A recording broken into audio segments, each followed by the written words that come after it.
Ajde. Poštovani narodni poslanici, dame i gospodo, uvaženo predsjedništvo.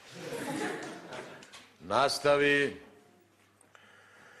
Kad sam došao da podignem svoju poslaničku platu i video kolika je, rekao sam sebi, nemoj da se brukaš.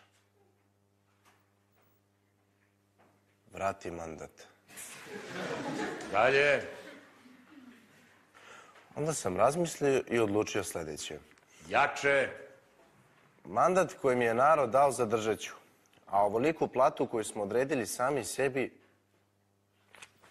vratit ću narodu. Narodu, lepo rečeno, lepo rečeno. Mi smo izabrani da život učinimo boljim njemu, a ne... Pa jesi ti nešto jeo, a? Pa ništa se ne čuješ. Boli me grlo. Pa to su lepe misli. One moraju biti izgovorene gromko. Ti si narodni poslanik, narodni tribun.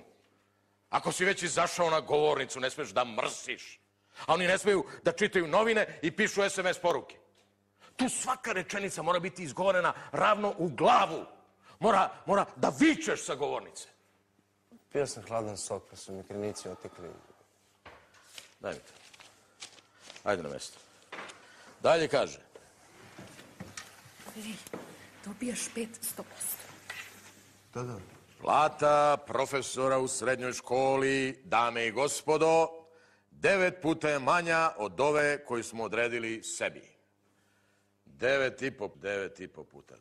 Ne računajući ono što uzimaju za putne troškove, troškove za odvojen život, dnevnice i razne druge ujdurme. Ali dobro, ti si uočio suštinu problema. Dok se vi ostali radujete našem štrajku. Jeste, radujete, znam ja, ćutite tamo. Dok on šta kaže? Pa se čudimo kad profesori štrajkuju, a deca zvrndaju po ulici i dangube umjesto da uče. Zvrndate, lepo kaže.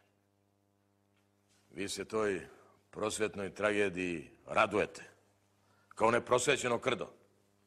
Odlično za... Dalje da ne čitam. Ovo je katastrofa od rukopisa.